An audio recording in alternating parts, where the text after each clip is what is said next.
High hello student, hello everyone, welcome again in Banga Pathshala. তো student, আমরা পর্যায় সারণীর যে ক্লাসগুলো শুরু করেছিলাম তার মধ্যে আজকে আমাদের লাস্ট ক্লাস চলছে। অলরেডি আমরা এর আগে অনেকগুলো ক্লাস কমপ্লিট করেছি, যেখানে আমরা পর্যায় সারণীর A to Z সবকিছু কভার করেছি এবং প্রত্যেকটা শ্রেণী বরাবর কি কি মৌল পাওয়া যায়, তাদের বৈশিষ্ট্য কি কি দেখা যায়, ডিফারেন্ট কি আছে, সেগুলো আমরা প্রত্যেকটা কভার করেছিলাম। তার সাথে সাথে হাইড্রোজেনকে কেন দুষ্ট মৌল বলা হয়, হাইড্রোজেনের সাথে ১ নম্বর শ্রেণী বা ক্ষার ধাতুর কি সাদৃশ্য দেখা যায়, একই সাথে আমাদের ১৭ নম্বর শ্রেণী বা হ্যালোজেন মৌলগুলোর সাথে হাইড্রোজেনের কি কি সাদৃশ্য দেখা যায়, প্রত্যেকটা আমরা ওয়ান বাই ওয়ান দেখেছি। ঠিক আছে, তো সেগুলো যদি প্রত্যেকটা দেখতে চাও তাহলে ডেসক্রিপশনে অবশ্যই লিংক দেওয়া আছে, সেখান থেকেও চেক করতে পারো, অথবা ভিডিওর তলায় যেখানে বঙ্গ পাঠশালা চ্যানেল নাম দেওয়া আছে, তো সেই চ্যানেল নেমের উপর যদি ক্লিক করো তাহলেই তোমরা বঙ্গ পাঠশালার যে ইউটিউব চ্যানেল তার প্রপার পেজে চলে যাবে এবং সেখান থেকে তোমরা ক্লাস 10 বা প্লে লিস্টে গিয়ে ক্লাস 10 ফিজিক্যাল সায়েন্স যদি দেখো তার মধ্যে বেসিক্যালি তোমরা পেয়ে যাবে। ঠিক আছে, তো নাও স্টুডেন্ট, চলো লেট না করে শুরু করা যাক।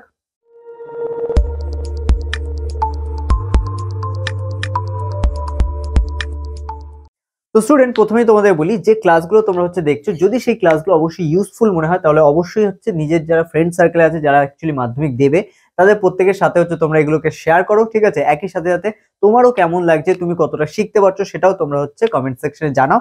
তাহলে আমরাও বুঝতে পারবো যে আমাদের যে কন্টেন্ট আমরা তৈরি করছি সেটা তোমাদের জন্য কতটা ইউজফুল। ঠিক আছে, তো স্টুডেন্ট, আমরা আজকে বললাম যে আজকে আমরা যেটা কমপ্লিট করব সেটা অ্যাকচুয়ালি একদম লাস্ট টপিক, যেখানে আমরা অ্যাকচুয়ালি মৌলের পর্যায়গত ধর্ম, মানে পর্যায় সারণীতে আমরা যে শ্রেণী দেখেছি, পর্যায় দেখেছি, মানে এক কথায় বললে এটাই দাঁড়ায় যে আমরা পর্যায় সারণীতে যত মৌল দেখেছি তাদের আমরা শ্রেণী এবং পর্যায় বরাবর বিভিন্ন ভাবে রেখেছিলাম, তাই তো? তাহলে সেই অনুযায়ী যদি আমরা পর্যায় বা শ্রেণী বরাবর যে কোনো মৌলকে দেখি বা সেই মৌলগুলোর মধ্যে ধর্মের কি পরিবর্তন হচ্ছে বা কোন ধর্মগুলো আমরা এই পর্যায়গত বা শ্রেণী থেকে চেক করে নিতে পারি। ঠিক আছে, মানে চট করে কোনো ধর্ম আমাদের পর্যায় এবং শ্রেণী থেকে খুঁজে বের করে নাও। ঠিক আছে, মানে পর্যায় বরাবর যদি তুমি চলে যাও বা শ্রেণী বরাবর যদি তুমি চলে যাও, তাহলে সেখান থেকে যে কোনো ধর্ম বা যে ধর্মগুলো বেসিক্যালি খুঁজে বের করে বলা যায় সেগুলোকে আমরা বলছি পর্যায়গত ধর্ম। ঠিক আছে, এবার দেখো এখানে আমি তোমাদের একটা এক্সাম্পল দিয়ে বলি, তাহলে আরো বেশি ক্ল্যারিটি আসবে।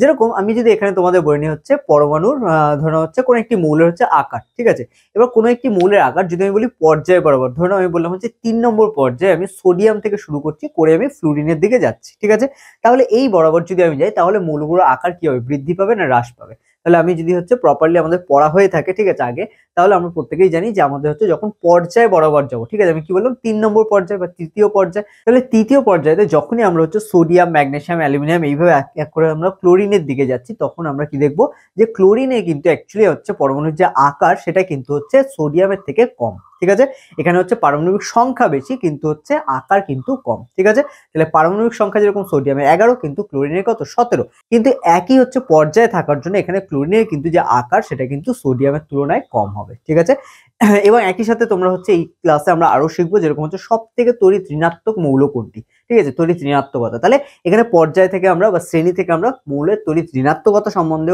জানতে পারবো। ওকে, এবং তার সাথে সাথে আমরা মৌলের আয়নন বিভব যেমন জানতে পারবো, ঠিক তার সাথে সাথে আমরা মৌলের জারণ বিজারণ ধর্ম কিভাবে বৃদ্ধি পাচ্ছে, কিভাবে হ্রাস পাচ্ছে, সেগুলো আমরা প্রত্যেকটা জানতে পারবো। ঠিক আছে, তো নাও এবার আজকে আমরা ফার্স্ট হেডিং দেবো বা যেখান থেকে আমরা শুরু করবো সেটা আমাদের পরমাণুর আকার। ঠিক আছে, বা মৌলের আকার। ঠিক আছে, তাহলে আমরা ফার্স্ট হেডিং দেবো কি, আচ্ছা, ফার্স্ট আমরা হেডিং মৌলের আকার না দিয়ে আমরা এক কাজ করি, ফার্স্ট হেডিং আমরা দেবো পর্যায়গত ধর্ম।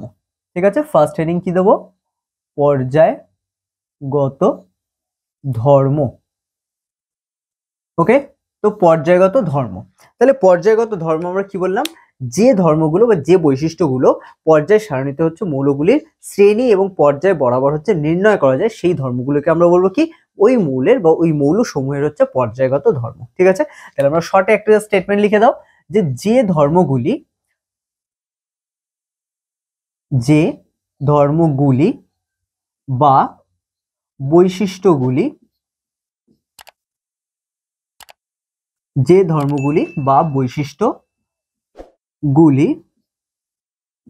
পর্যায় সারণীর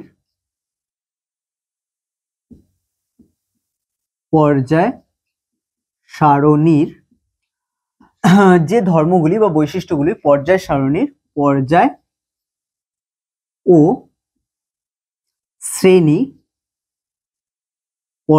ও শ্রেণী বরাবর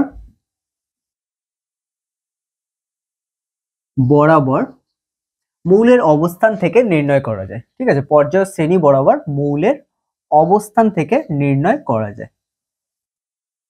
মৌলের অবস্থান থেকে নির্ণয় করা যায়।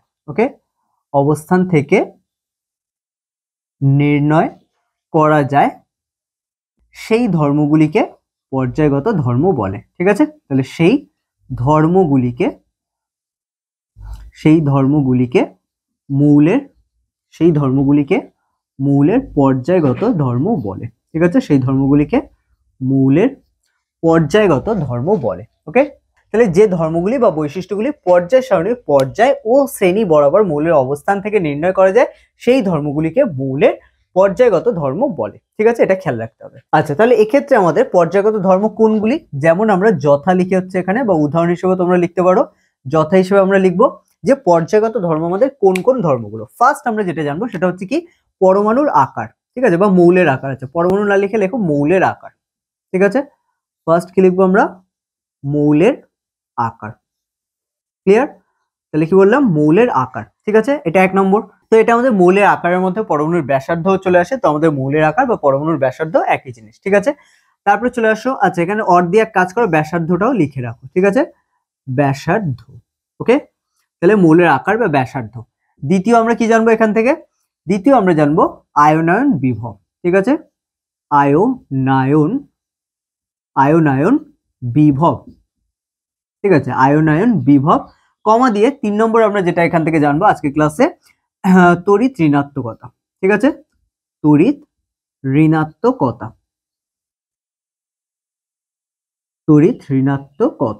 ঠিক আছে, তাহলে এখানে আমরা কি দেখলাম, মৌলের আকার বা ব্যাসার্ধ, আয়নায়ন বিভব, তড়িৎ ঋণাত্মকতা। 4 নম্বর যেটা জানবো সেটা হচ্ছে মৌলের জারণ ও বিজারণ ধর্ম। ঠিক আছে, মৌলের কি জারণ ও বিজারণ ধর্ম। ওকে, মৌলের জারণ ও বিজারণ ধর্ম। তো এইগুলো আমাদের এখান থেকে জানতে হবে। ওকে, তাহলে আমরা কি কি দেখলাম পর্যায়গত ধর্মের মধ্যে, এখানে আমাদের মৌলের আকার বা ব্যাসার্ধ, আয়নায়ন বিভব, তড়িৎ ঋণাত্মকতা এবং মৌলের জারণ ও বিজারণ ধর্ম। তো এই প্রত্যেকটা ধর্ম আমরা বেসিক্যালি পর্যায় সারণীর হচ্ছে পর্যায় এবং শ্রেণী থেকে নির্ণয় করতে পারি। ঠিক আছে, তো এই প্রত্যেকটা জিনিস আমরা এক এক করে আজকে ক্লাসে দেখবো। ওকে, সো নাও ফার্স্ট আমরা আজকে হেডিং দেবো যেটা, সেটা হচ্ছে মৌলের আকার বা ব্যাসার্ধ। তাহলে এখানে আমাদের 1 নম্বর দিয়ে তোমরা হেডিং দাও মৌলের আকার বা ব্যাসার্ধ। ওকে, তাহলে কি দেবো, মৌলের আকার বা ব্যাসার্ধ। আচ্ছা, মৌলের ব্যাসার্ধই আমি শুধু দিয়ে দিই এখানে। ঠিক আছে, কারণ ম্যাক্সিমাম জায়গায় তোমাদের কোয়েশ্চেনে ব্যাসার্ধই থাকবে। ঠিক আছে, তবে এখানে মৌলের আকারও এটাকে হচ্ছে বলা হয়, এই জন্য আমরা দুটোই হচ্ছে লেখার সময় লিখবো, বাট এখানে ফার্স্ট পয়েন্ট আমরা শুধু মৌলের ব্যাসার্ধ লিখলাম। ওকে, এবার দেখো মৌলের ব্যাসার্ধ কিভাবে বৃদ্ধি পায় বা কিভাবে হ্রাস পায়। তাহলে দেখো আমাদের মৌলের ব্যাসার্ধ ফার্স্ট পয়েন্ট, তো ফার্স্ট পয়েন্টে আমরা কি করব, কিছু স্টেটমেন্ট লিখবো যে একই পর্যায় বরাবর কি লিখবো, একই পর্যায় বরাবর। ঠিক আছে, একই পর্যায় বরাবর বাম দিক থেকে ডান দিকে,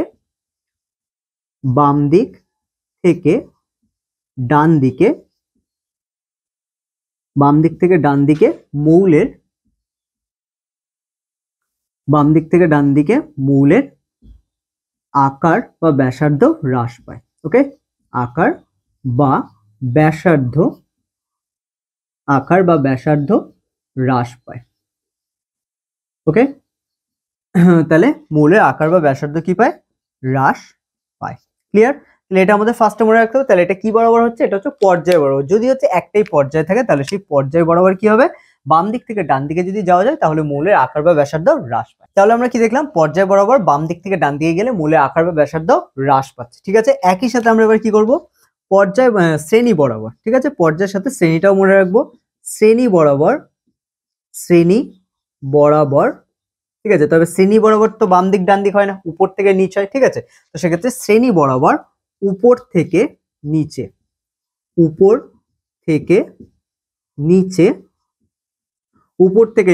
তড়িৎ এটা আমাদের আকার আছে, তাই তো? হ্যাঁ, উপর থেকে নিচে আকার বৃদ্ধি পায়। ঠিক আছে, নিচে আকার বা ব্যাসার্ধ। ওকে, আকার বা ব্যাসার্ধ কি হয়, বৃদ্ধি পায়। ঠিক আছে, ব্যাসার্ধ বৃদ্ধি পায়। ঠিক আছে, তাহলে এটা আমাদের খেয়াল রাখতে হবে। তাহলে আমরা কি বললাম, একই পর্যায় বরাবর বাম দিক থেকে হচ্ছে ডান দিকে মৌলের আকার বা ব্যাসার্ধ হ্রাস পায়, শ্রেণী বরাবর উপর থেকে নিচের দিকে আকার বা ব্যাসার্ধ বৃদ্ধি পায়। ঠিক আছে, তাহলে এই কনসেপ্টটা কিন্তু পুরো ক্লিয়ার রাখতে হবে। এবার তোমাদের মধ্যে অনেকের একটা কনফিউশন আছে আমি দেখেছি, সেই কনফিউশনটা একটু আমি ক্লিয়ার করি। যখনই বলা হচ্ছে পর্যায় বরাবর, তখন তোমাকে কিন্তু পর্যায় সারণী, তুমি যে হচ্ছে পুরো যে পর্যায় সারণী দেখছো সেই সারণীতে তোমাকে কি করতে হবে, এই দিকে যেতে হবে। ঠিক আছে, এই দিকে। তাহলে এটা আমাদের হচ্ছে কি বাম দিক, এটা হচ্ছে আমাদের বাম, এটা হচ্ছে ডান, তাই তো? তাহলে তোমার এই দিক থেকে এই দিকে যেতে হবে যে কোনো একটা পর্যায় ধরে। তো এটা হচ্ছে আমাদের পর্যায় বরাবর বাম দিক থেকে ডান দিক। ঠিক আছে, এটা খেয়াল রাখতে হবে। যখনই আমাদের বলা হচ্ছে শ্রেণী বরাবর উপর থেকে নিচে, তার মানে কি তোমাকে উপর দিক থেকে নিচের দিকে এইভাবে হচ্ছে নিচের দিকে নামতে হবে। ওকে, তাহলে এখানে আমাদের উপর থেকে যদি আমরা নিচের দিকে নামি তাহলে আকার কি হবে, বৃদ্ধি পাবে। ঠিক আছে, তাহলে এই কনসেপ্টটা আমাদের খেয়াল রাখতে হবে।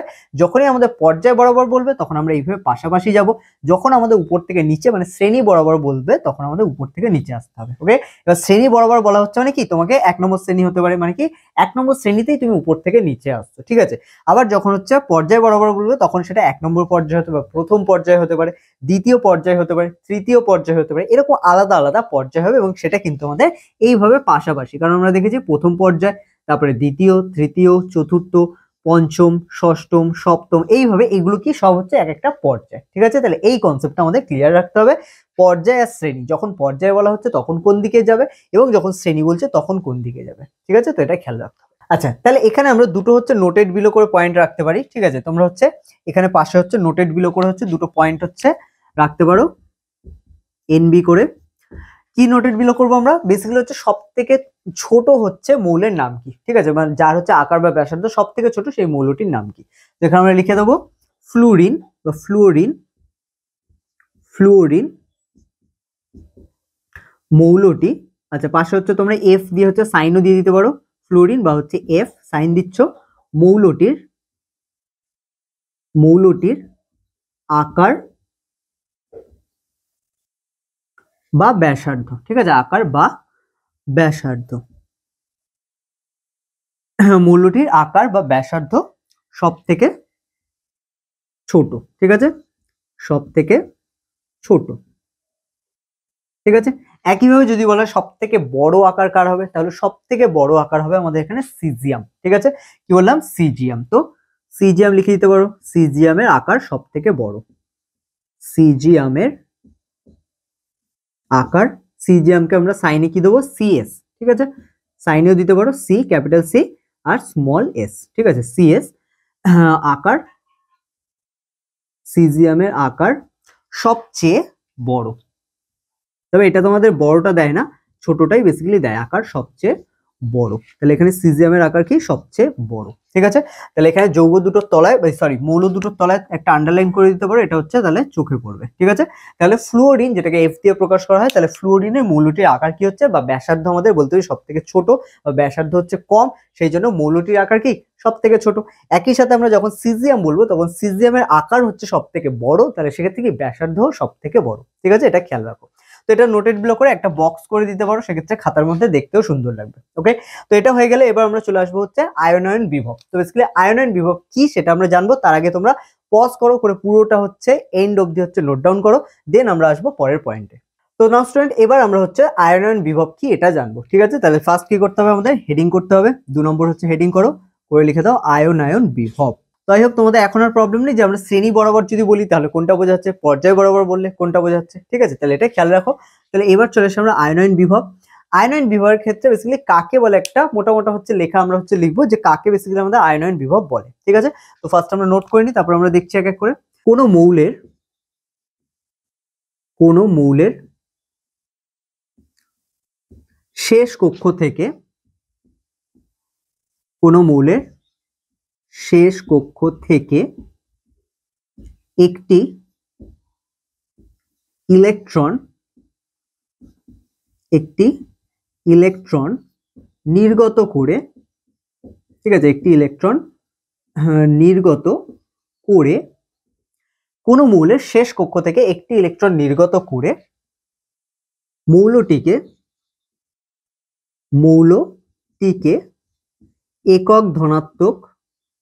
মৌলটিকে একক ধনাত্মক বা ক্যাটায়নে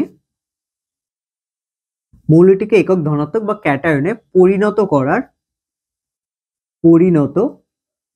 করার, ঠিক আছে, মৌলটিকে একক ধনাত্মক বা ক্যাটায়নে পরিণত করার জন্য ন্যূনতম যে পরিমাণ শক্তি দরকার, ঠিক আছে, ন্যূনতম যে পরিমাণ শক্তি প্রয়োজন। ওকে, তাহলে আমরা কি লিখছি, কোন মৌলের শেষ কক্ষ থেকে একটি ইলেকট্রন নির্গত করে মৌলটি একক ধনাত্মক বা ক্যাটায়নে পরিণত করার জন্য ন্যূনতম যে পরিমাণ শক্তি প্রয়োজন তাকে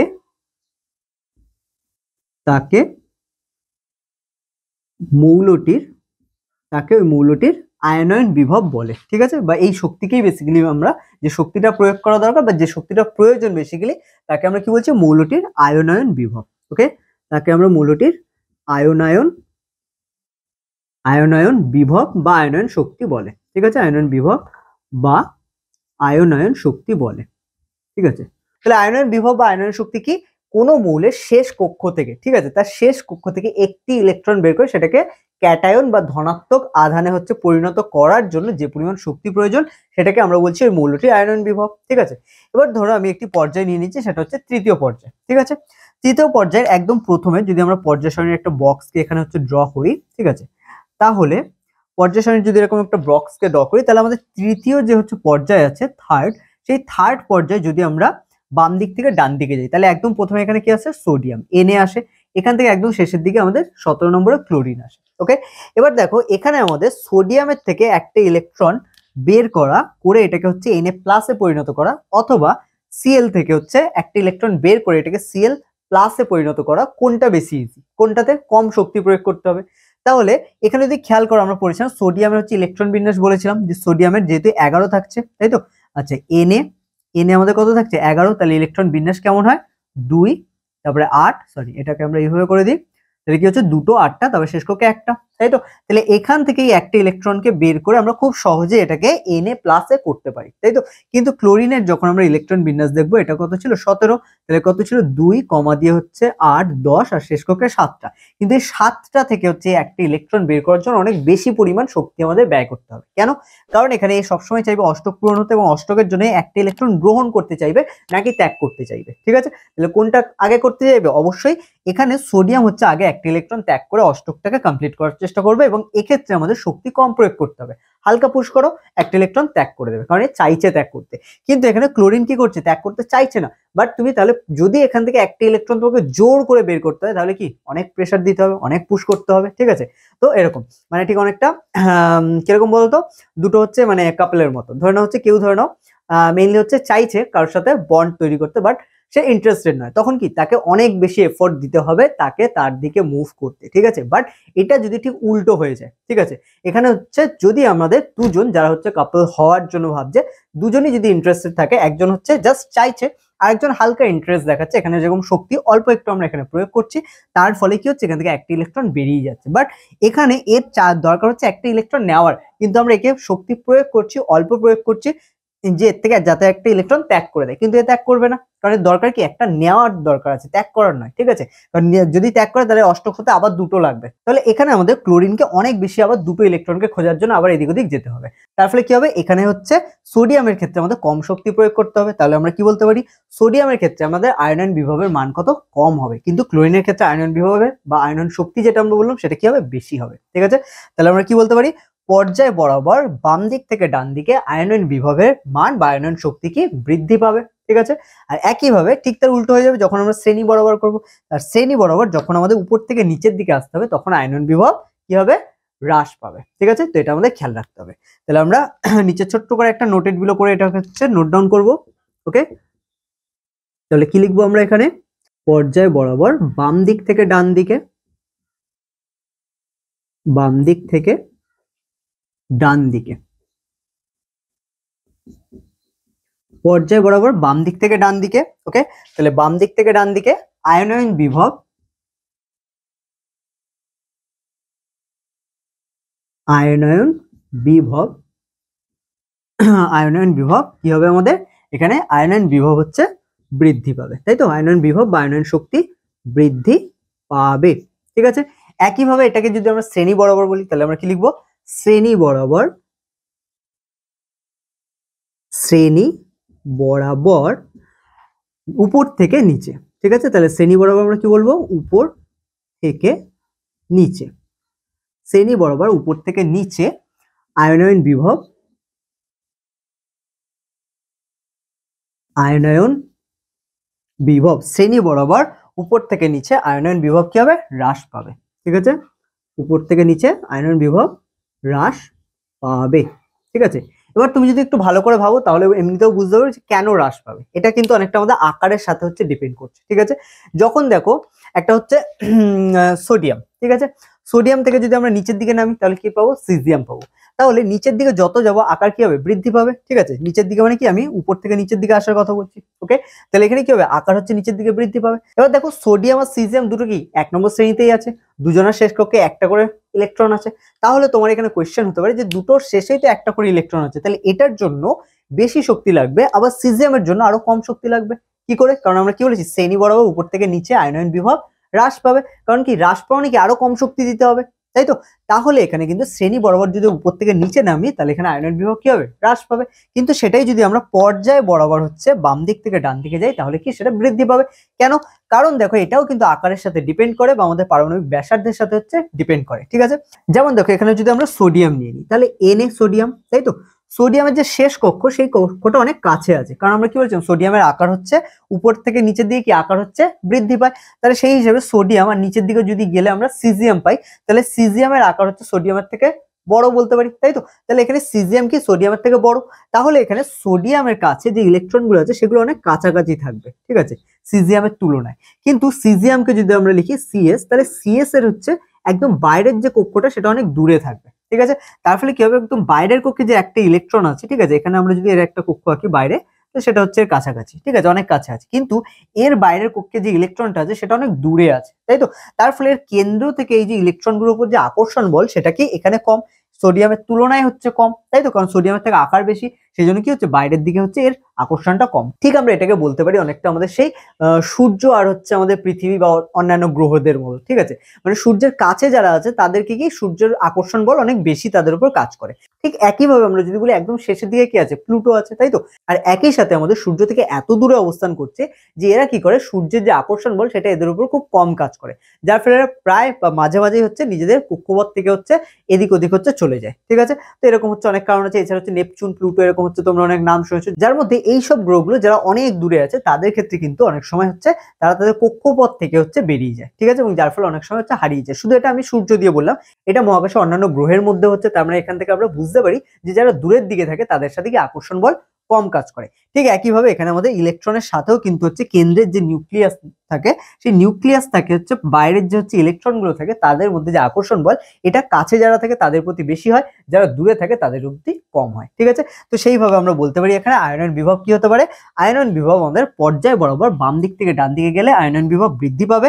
একই সাথে শ্রেণী বরাবর যদি উপর থেকে নিচে নামা হয় তাহলে আয়নন বিভব হ্রাস পাবে। ঠিক আছে, তো এগুলো যদি হচ্ছে মাথায় রাখতে পারো তাহলে যে কোনো কোয়েশ্চেনের অ্যান্সার তুমি দিতে পারবে। ঠিক আছে, আর এর জন্য কি করতে হবে, তোমাকে রিভাইজ করতে হবে। ঠিক আছে, একটা জিনিস সবসময় মনে রাখতে হবে যে হচ্ছে প্র্যাকটিস মেক্স ইউ পারফেক্ট। ঠিক আছে, যদি নিজেকে পারফেক্ট করতে চাও তাহলে সবসময় তোমাকে প্র্যাকটিস করতে হবে। আর এই জিনিসগুলো এমন জিনিস অঙ্কের মতোই, ঠিক আছে, এখানে ফর্মুলা নেই ঠিকই, কিন্তু তারপর যদি তুমি প্র্যাকটিস না করো তাহলে পর্যায় সারণী গুলাবেই গুলাবে। ঠিক আছে, তো সেই জন্য কি করতে হবে, আমাদের প্র্যাকটিস করতে হবে বারবার এবং নিজের মতো করে ফর্মুলা তৈরি করতে হবে যেটা দিয়ে আমরা ইজিলি হচ্ছে এটাকে মনে রাখতে পারবো। ঠিক আছে, তো স্টুডেন্ট আই হোপ তোমাদের হচ্ছে পজ করে নোট ডাউন করা হয়ে গেছে। তো এবার আমরা চলে আসবো হচ্ছে নেক্সট পয়েন্ট, যেটাকে আমরা বলছি হচ্ছে তড়িৎ ঋণাত্মকতা। ঠিক আছে, তাহলে তড়িৎ ঋণাত্মকতা কিসের উপর ডিপেন্ড করে এটা এবার আমরা ওয়ান বাই ওয়ান দেখবো।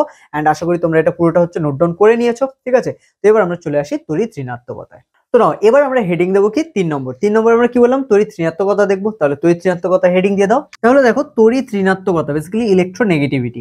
তো বেসিক্যালি আমাদের তড়িৎ ঋণাত্মকতা বেসিক্যালি কিসের উপর ডিপেন্ড করে, তো ভালো করে দেখো আমাদের তড়িৎ ঋণাত্মকতা আমরা কিন্তু মৌলের যে আকার বললাম তার উপর আমাদের তড়িৎ ঋণাত্মকতা ডিপেন্ড করে। ঠিক আছে, তো এখানে সিম্পল আমাদের একটা কনসেপ্ট মাথায় রাখতে হবে যে পর্যায় বরাবর, ঠিক আছে,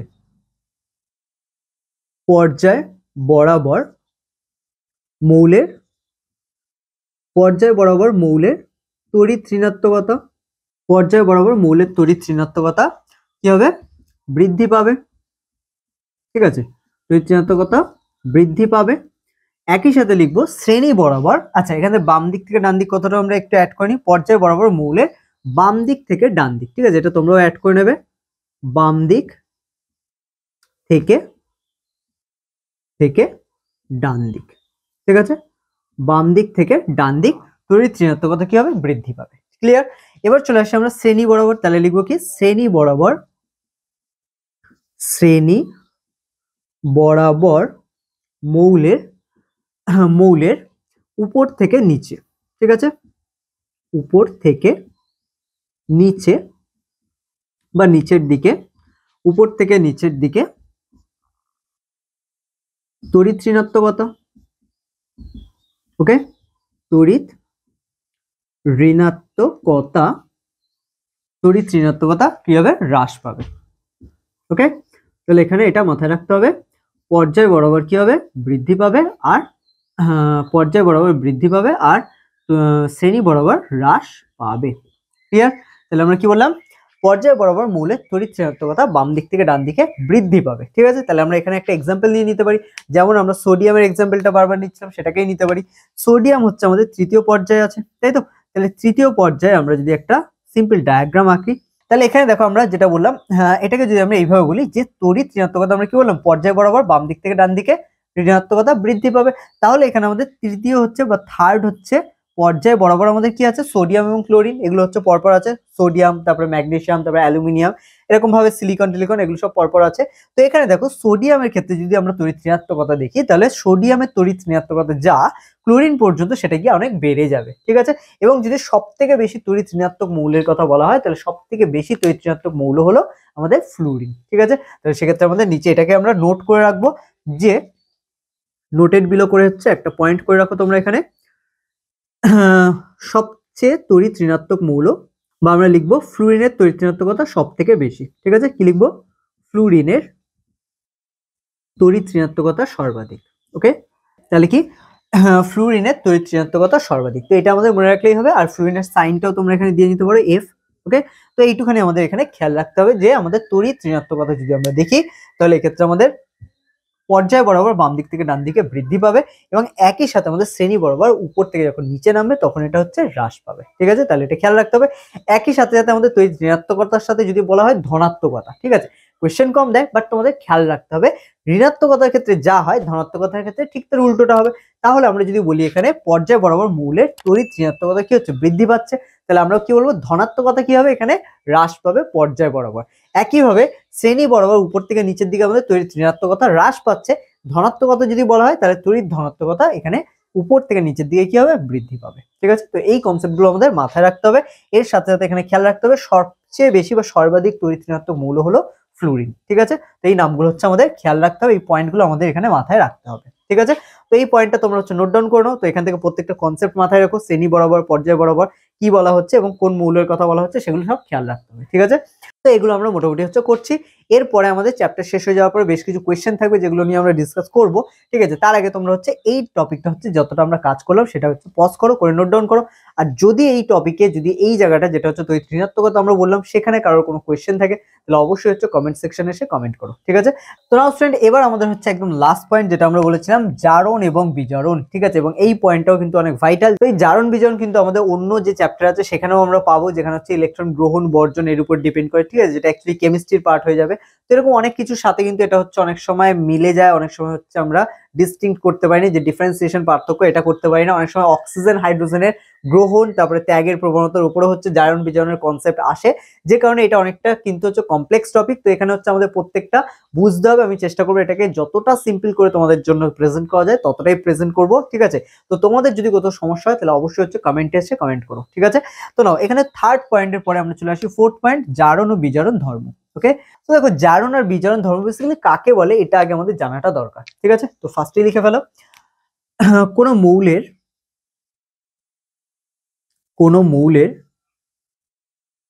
ইলেকট্রন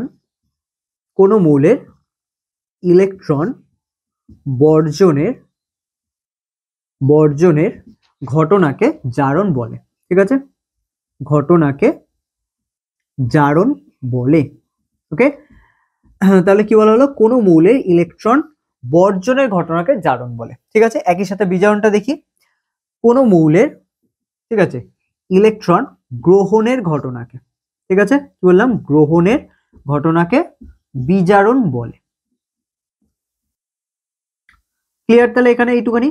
তাহলে এখানে দেখো জারণ আর বিজারণ, এর সাথে সাথে আরেকটা আসে, সেটা হচ্ছে জারণ ধর্ম, বিজারণ ধর্ম। জারক ধর্ম বা জারক পদার্থ, বিজারক পদার্থ, এইটাই হচ্ছে জারণ বিজারণের সাথে তোমাদের গোলায়, কারণ এটা ঠিক উল্টো।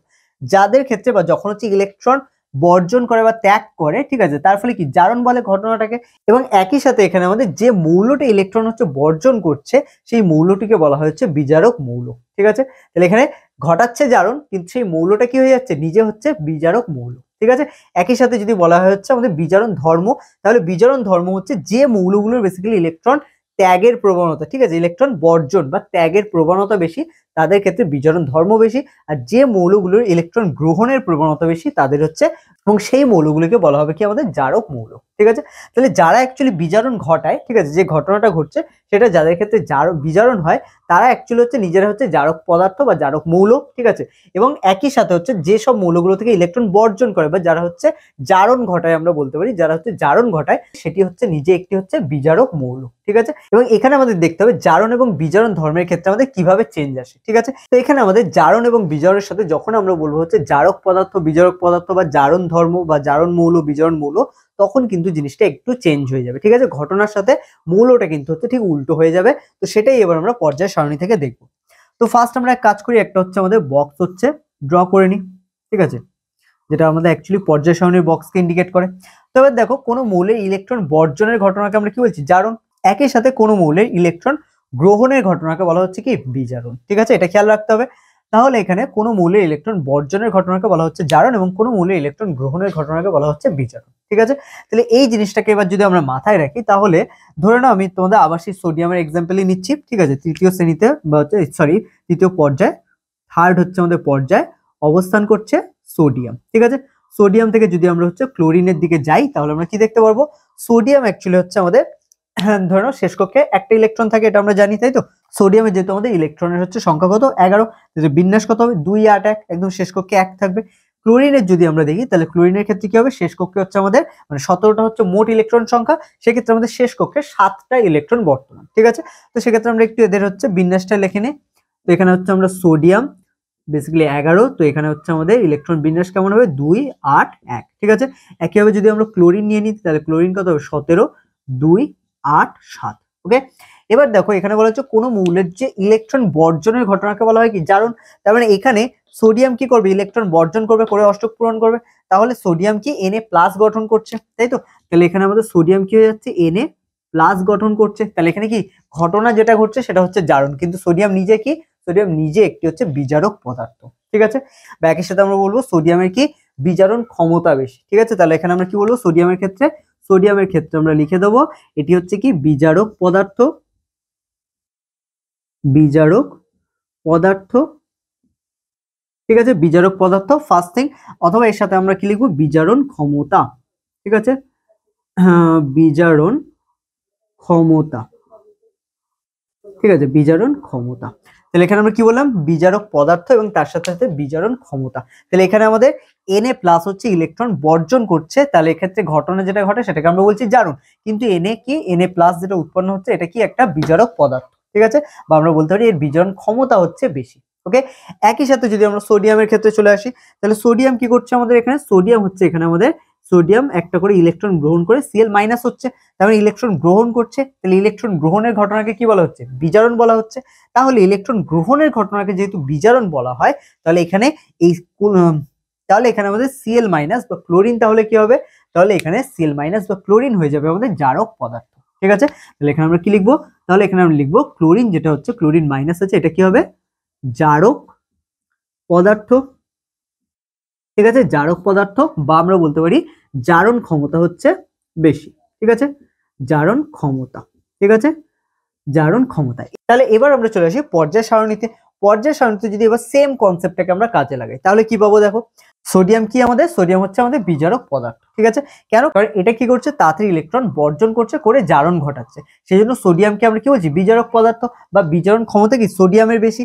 কিন্তু যত আমরা সোডিয়াম থেকে ক্লোরিনের দিকে যাব, মানে পর্যায় বরাবর যত আমরা হচ্ছে বাম দিক থেকে ডান দিকে যাব, তখন আমরা কি দেখব, তখন হচ্ছে ইলেকট্রন যে ত্যাগ করে Na+ যেরকম উৎপন্ন হয়েছে, মানে ক্যাটায়ন গঠন হয়েছে, তো এই ক্যাটায়ন গঠনের যে প্রবণতা সেটা কিন্তু কম হবে, ঠিক আছে। তাহলে আমরা কি বললাম, এখানে সোডিয়াম যে ইলেকট্রন ত্যাগ করে যে ক্যাটায়ন গঠন করছে সেই প্রবণতা কমতে থাকবে। তার মানে যখনই হচ্ছে ক্যাটায়ন তৈরি হওয়ার বা হচ্ছে ইলেকট্রন ত্যাগ করে ক্যাটায়ন তৈরি হওয়ার প্রবণতা যখন কমতে থাকবে, তখন কি হবে, ইলেকট্রন গ্রহণ করার প্রবণতা আস্তে আস্তে বাড়তে থাকবে। তাহলে এখানে আমরা কি বলবো, পর্যায় বরাবর আমাদের হচ্ছে বিজারণ ক্ষমতা হ্রাস পায় কিন্তু জারণ ক্ষমতা কি বৃদ্ধি পায়, ঠিক আছে। কারণ এখানে জারণ ক্ষমতা বলেছি, জারণ ক্ষমতা কার ক্ষেত্রে দেখা যাচ্ছে, ক্লোরিনের ক্ষেত্রে, সোডিয়ামের ক্ষেত্রে কি বিজারণ ক্ষমতা। তাহলে এখানে আমরা বলবো কি, পর্যায় বরাবর হচ্ছে জারণ ক্ষমতা বৃদ্ধি পায় এবং বিজারণ ক্ষমতা হ্রাস পায়, ঠিক আছে। তাহলে এটা ফার্স্ট পয়েন্ট লিখবো। তাহলে আমাদের ফার্স্ট নিচে হচ্ছে হেডিং করে লিখে দাও, ঠিক আছে। এটা পুরো একটা সেপারেট হচ্ছে প্যারা করবে, ঠিক আছে। আমি এখানে আলাদা প্যারা করলে তোমরা জায়গা পাবে না, সেই জন্য আমি এখানে একটু উপর থেকে তুলেই লিখছি। তোমরা তোমাদের খাতায় যখন করবে সবকিছু লেখার পরে নিচ থেকে একদম হচ্ছে ফ্রেশ জায়গা থেকে লেখা স্টার্ট করবে, ওকে। তাহলে এখানে কি লিখছি আমরা, তাহলে আমাদের লিখতে হবে পর্যায় বরাবর জারণ ক্ষমতা, জারণ ক্ষমতা বৃদ্ধি পায়, ঠিক আছে। পর্যায় বরাবর জারণ ক্ষমতা বৃদ্ধি পায় এবং বিজারণ ক্ষমতা হ্রাস পায়, এবং বিজারণ ক্ষমতা হ্রাস পায়, ঠিক আছে। বিজারণ ক্ষমতা হ্রাস পায়, ওকে। তাহলে আমরা কি বলছি, পর্যায় বরাবর জারণ ক্ষমতা বৃদ্ধি পায় এবং বিজারণ ক্ষমতা হ্রাস পায়, ওকে। এবার চলে আসা হচ্ছে তারপরের পয়েন্টে। এখানে আমরা হচ্ছে যদি আবার শ্রেণী বরাবর বলি তাহলে কি লিখবো, তাহলে আমরা লিখতে পারি এখানে শ্রেণী বরাবর জারণ ক্ষমতা কি হবে, এখানে হ্রাস পায়, ঠিক আছে। ঠিক উল্টোটা হবে। তাহলে শ্রেণী বরাবর মানে উপর থেকে যদি আমরা নিচের দিকে নামি, ঠিক আছে। আচ্ছা, কাজ করে এখানে একটা পয়েন্ট আমরা মিস করে গেছি, তো এখানে তোমরা একটু বাম থেকে ডান একটু লিখে দেবে, বাম দিক, যেটা আমরা করছিলাম একটু আগে, বাম দিক থেকে ডান দিক, ওকে। আই হোপ বোর্ড হয়তো এখানে তোমরা অতটা পরিষ্কার দেখতে পাচ্ছ না, বাট এখানে খেয়াল রাখো, আমরা অ্যারো দিয়ে উপরে পর্যায় বরাবর বাম দিক থেকে ডান দিক এটা হচ্ছে লিখে দেবো, দিয়ে জারণ ক্ষমতা বৃদ্ধি পায় এবং বিজারণ ক্ষমতা হ্রাস পায়, ঠিক আছে। একইভাবে শ্রেণী বরাবর আমরা কি লিখবো, শ্রেণী বরাবর হচ্ছে উপর থেকে নিচে, তো এটা আমরা হচ্ছে মুছে দিই, শ্রেণী বরাবর উপর থেকে নিচে, ওকে। শ্রেণী বরাবর উপর থেকে নিচে, ওকে। শ্রেণী বরাবর উপর থেকে নিচে কি হবে, জারণ ক্ষমতা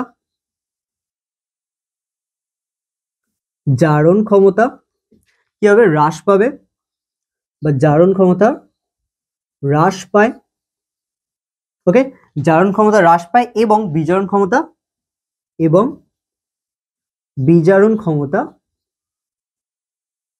বিজারণ ক্ষমতা বৃদ্ধি পাবে, ঠিক আছে। তাহলে বিজারণ ক্ষমতা বৃদ্ধি পাবে, ওকে। আই হোপ বোঝা যাচ্ছে এতটা, ঠিক আছে। তোমরা দেখতে পাচ্ছ বোর্ডে এতটা। তো এখানে হচ্ছে খেয়াল করো, তাহলে আমরা কি বলবো, তাহলে এখানে আমরা বলবো যে পর্যায় বরাবর, ঠিক আছে। আচ্ছা, এখানে আমরা এক কাজ করি, একটুখানি এইভাবে অ্যারো করে দিই, ওকে। পর্যায় বরাবর, এটা হচ্ছে শ্রেণী বরাবর। তো বেসিক্যালি পর্যায় বরাবর আমাদের বাম দিক থেকে ডান দিকে জারণ ক্ষমতা বৃদ্ধি পাচ্ছে। বাম দিক থেকে ডান দিকে যদি যাওয়া হয়, বাম দিক থেকে ডান দিক, তাহলে কি হবে, জারণ ক্ষমতা বৃদ্ধি পাবে কিন্তু বিজারণ ক্ষমতা কি হবে, হ্রাস পাবে, ঠিক আছে। একইভাবে যখন আমরা এটা হচ্ছে উপর থেকে নিচের দিকে নামবো, ঠিক আছে, উপর থেকে যখন নিচের দিকে নামবো তখন আমাদের কি হবে, জারণ ক্ষমতা হ্রাস পাবে এবং বিজারণ ক্ষমতা বৃদ্ধি পাবে, ঠিক আছে। তাহলে এখানে খেয়াল রাখতে হবে আমাদের কোন সময় জারণ ক্ষমতা বৃদ্ধি পাচ্ছে, কোন সময় বিজারণ ক্ষমতা বৃদ্ধি পাচ্ছে, ঠিক আছে। আর যেটা বললাম যে রিভাইজ কিন্তু তোমাকে করতে হবে, কারণ এই চারটে কনসেপ্টই কিন্তু তোমাকে এখান থেকে ঘুরিয়ে ফিরিয়ে অনেক কোয়েশ্চেন আসে, এমনকি ব্রড কোয়েশ্চেনের মধ্যেও তোমাকে এই কনসেপ্টের উপরই কিন্তু কোয়েশ্চেন দেয়, ঠিক আছে। তো সেই জন্য তোমাকে এখানে প্রত্যেকটা টপিক, আমরা যে চারটে টপিক এখানে কমপ্লিট করলাম সেগুলো তোমাকে খেয়াল রাখতে হবে, ঠিক আছে।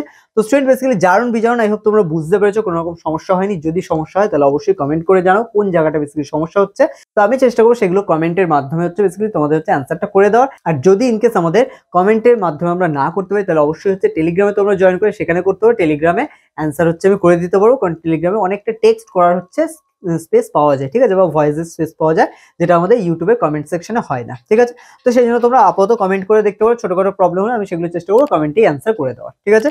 তো এই হচ্ছে আমাদের টোটাল হচ্ছে জারণ ও বিজারণ হচ্ছে ধর্ম। তো এটাই হচ্ছে আমাদের পর্যায় সারণীর হচ্ছে লাস্ট ক্লাস ছিল। এখানেই হচ্ছে আমরা মোটামুটি পর্যায় সারণী যা যা শিখলাম সেগুলো হচ্ছে প্রত্যেকটা এই পর্যন্ত আমাদের টপিক থেকে হচ্ছে শেখার ছিল।